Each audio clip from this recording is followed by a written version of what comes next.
ಪಕ್ಷದಲ್ಲಿ ಹೈ ಇದೆ, ಆದ್ರೆ ಕಮಾಂಡ್ ಇಲ್ಲ. ಕಾಂಗ್ರೆಸ್ ಹೈಕಮಾಂಡ್ ಆಗಿಯೇ ಉಳಿದಿಲ್ಲ. ಕುರ್ಚಿ ಕಿತ್ತಾಟದ ಬಗ್ಗೆ ಬಸವರಾಜ ಬೊಮ್ಮಾಯಿ ವ್ಯಂಗ್ಯವಾಡಿದ್ದಾರೆ. ಖರ್ಗೆ ಹಿಂದೆ ಎಲ್ಲಾ ತೀರ್ಮಾನ ಮಾಡ್ತೀವಿ ಅಂದಿದ್ರು. ನೆನ್ನೆ ಕಲಬುರಗಿಯಲ್ಲಿ ಸ್ಥಳೀಯವಾಗಿ ಬಗೆಹರಿಸಿ ಅಂತ ಹೇಳಿದ್ದಾರೆ. ಬೆಂಗಳೂರಿನಲ್ಲಿ ಒಂದ್ ರೀತಿ, ಕಲಬುರಗಿಯಲ್ಲಿ ಒಂದ್ ರೀತಿ ಮಾತಾಡ್ತಿದ್ದಾರೆ ಅಂತ ಬಸವರಾಜ ಬೊಮ್ಮಾಯಿ ಕಾಮೆಂಟ್ ಮಾಡಿದ್ದಾರೆ. ಪ್ರಕಾರಿಗೆ ಹೈಕಮಾಂಡ್ ಅಲ್ಲಿ ಬರೀ ಹೈ ಇದೆ, ಕಮಾಂಡ್ ಇಲ್ಲ. ಯಾಕಂದರೆ ಮಲ್ಲಿಕಾರ್ಜುನ್ ಖರ್ಗೆ ಅವರು ಬೆಂಗಳೂರಿನಲ್ಲಿ ಒಂದು ತಿಂಗಳಿಂದ ಏನು ಹೇಳಿದರು, ಎಲ್ಲ ವಿಚಾರ ನಾವು ಹೈಕಮಾಂಡಲ್ಲಿ ಮಾಡ್ತೀವಿ, ತೀರ್ಮಾನ ಮಾಡ್ತೀವಿ ಅಂತ ಬೆಂಗಳೂರಿನಲ್ಲಿ ಅವತ್ತು ಹೇಳಿದರು.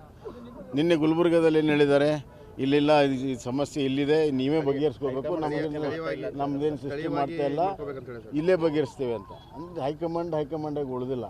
ಮತ್ತು ಅಲ್ಟಿಮೇಟ್ಲಿ ಹೈಕಮಾಂಡ್ ಅಂತಂದರೆ ಅವತ್ತೇ ಖರ್ಗೆ ಹೇಳಿದರು, ಇಲ್ಲ ಇದು ಸೋನಿಯಾ ಗಾಂಧಿ ರಾಹುಲ್ ಗಾಂಧಿ ಬಗೆಹರಿಸ್ತಾರೆ ಅಂತ. ಈ ಥರ ಹೈಕಮಾಂಡಲ್ಲಿ ಎರಡು ಭಾಗ ಆಗಿದೆ. ಹೈಕಮಾಂಡ್ ಇದರ ದುರ್ಲಾಭವನ್ನು ಇಷ್ಟು ದಿವಸ ತೊಗೊಂಡಿದೆ. ಈಗ ಮೈ ಮೇಲೆ ಬಂದ ಮೇಲೆ ಅದರ ಜವಾಬ್ದಾರಿ ನುಣಿಸ್ಕೊಳ್ತಾ ಇದೆ. ಆದರೆ ಇದರೆಲ್ಲ ಒಟ್ಟು ಪರಿಣಾಮ ರಾಜ್ಯದ ಅಭಿವೃದ್ಧಿ ಮೇಲೆ, ರಾಜ್ಯದ ಜನರ ಸಂಕಷ್ಟವನ್ನು ನಿವಾರಣೆ ಮಾಡ್ತಿಲ್ಲ. ರೈತರ ಸಂಕಷ್ಟದಲ್ಲಿದ್ದಾರೆ. ಬೆಳೆ ಪರಿಹಾರ ಸರಿಯಾಗಿ ಸಿಗಲಿಲ್ಲ, ಕಬ್ಬಿಂದು ಸರಿಯಾಗಿ ಸಿಗಲಿಲ್ಲ, ಮೆಕ್ಕೆಜೋಳ ಖರೀದಿ ಮಾಡಿಲ್ಲ. ಹಲವಾರು ಸಮಸ್ಯೆಗಳಲ್ಲಿ ಇವತ್ತು ಯಾವುದಕ್ಕೂ ಕೂಡ ಸ್ಪಂದನೆ ಇಲ್ಲ. ಎಲ್ಲ ವರ್ಗದ ಜನ ಇವತ್ತು ನೊಂದಿದ್ದಾರೆ. ಇವನ್ ನೌಕರದಾರರು ಕೂಡ ಭಾಳಷ್ಟು ನೊಂದಿದ್ದಾರೆ.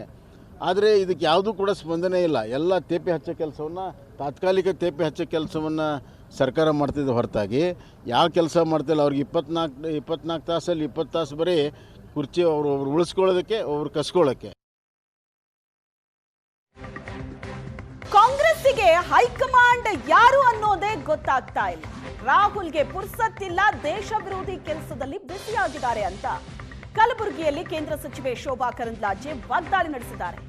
ರಾಜ್ಯದಲ್ಲಿಯೇ ಬಗೆಹರಿಸಿಕೊಳ್ಳಿ ಅಂತ ಖರ್ಗೆ ಹೇಳ್ತಾರೆ. ಕಾಂಗ್ರೆಸ್ಸಿಗೆ ಹೈಕಮಾಂಡ್ ಯಾರು ಅನ್ನೋದೇ ಗೊಂದಲ ಇದೆ ಅನ್ನೋದು ಶೋಭಾ ಕರಂದ್ಲಾಜೆ ಮಾತು. ಮಲ್ಲಿಕಾರ್ಜುನ್ ಖರ್ಗೆ ಅವರು ನಾಯಕತ್ವದ ಬಗ್ಗೆ ರಾಜ್ಯದಲ್ಲೇ ಉಂಟಾಗಿರೋಂಥ ಗೊಂದಲ ಇದು, ಹೈಕಮಾಂಡ್ ಮಾಡಿದ್ದಲ್ಲ, ನೀವೇ ಬಗೆಹರಿಸ್ಕೊಳ್ಬೇಕು ಅಂತಿದ್ದಾರೆ. ಕಾಂಗ್ರೆಸ್ಗೆ ಹೈಕಮಾಂಡ್ ಯಾರು ಅಂತ ನಮಗೆ ಗೊತ್ತಾಗ್ತಾ ಇಲ್ಲ. ಸಿದ್ದರಾಮಯ್ಯನವರು ಹೇಳ್ತಾರೆ ನಾನೇ ಹೈಕಮಾಂಡು, ನಾನು 5 ವರ್ಷ ಮುಂದುವರಿತೀನಿ.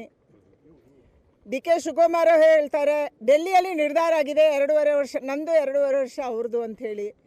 ಮಲ್ಲಿಕಾರ್ಜುನ ಖರ್ಗೆ ಅವರು ಒಬ್ಬ ರಾಷ್ಟ್ರೀಯ ಕಾಂಗ್ರೆಸ್ಸಿನ ಅಧ್ಯಕ್ಷರಾಗಿ ಹೇಳ್ತಾರೆ ರಾಜ್ಯದಲ್ಲೇ ಬಗೆಹರಿಸ್ಕೊಳ್ಳಿ. ರಾಹುಲ್ ಗಾಂಧಿ ಅವರಿಗೆ ಪುರುಸೊತ್ತಿಲ್ಲ, ಯಾಕಂದರೆ ಅವರು ಭಾರತ ವಿರೋಧಿ ಚಟುವಟಿಕೆಗಳನ್ನು ವಿದೇಶದಲ್ಲಿ ಮಾಡಬೇಕು, ಅದಕ್ಕಾಗಿ ಅವರು ಹೆಚ್ಚು ಅಲ್ಲಿರ್ತಾರೆ. ಅದಕ್ಕಾಗಿ ಕಾಂಗ್ರೆಸ್ಗೆ ಹೈಕಮಾಂಡ್ ಯಾರು ಅನ್ನುವಂಥದ್ದು ಈಗ ದೊಡ್ಡ ಪ್ರಶ್ನೆ ಕಾಡ್ತಾ ಇದೆ. ನೀವು ಹೈಕಮಾಂಡ್ ಸಿದ್ದರಾಮಯ್ಯನವರನ್ನೇ ಮಾಡಿದರೆ ಸಿದ್ದರಾಮಯ್ಯನವರು ನಿರ್ಧಾರ ತಗೊತಾರೆ. ಸ್ಟೇಟಲ್ಲಿ